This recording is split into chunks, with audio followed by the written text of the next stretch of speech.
Hey, so I heard you don't believe that we're Christians. Why do you say that? Well, for starters, you don't believe in the Trinity. You believe that it's three separate beings and that God was once a man that is simply now exalted.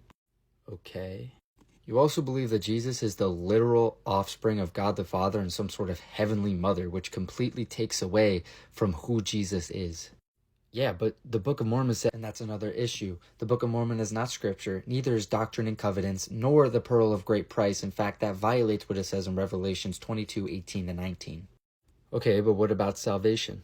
Ephesians 2:8 that says we are saved by faith alone, but you believe that it is faith plus works plus ordinances, which is not biblical whatsoever. Yeah, but if you don't do all that stuff, how do you expect to be exalted to be a god in your next life and rule over a kingdom? You probably won't even get exalted that high with that attitude. Isaiah 45:5, there's only one God. Romans 2:11, that God does not show favoritism. And Ephesians 2:8, it is by grace we are saved through faith. You can't have a better salvation than us. Yeah, well, Joseph Smith had 3 years of formal education, was guided by an angel to find these magical tablets that were written in ancient Egyptian yet belonged to Native Americans, who would you believe were cursed by God to have darker skin because of disfavor, but over the years you changed your mind because you don't want to be seen as racist. Hey, wait.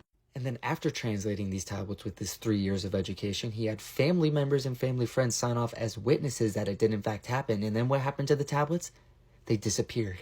Well, that's just not fair. And you're just not Christian.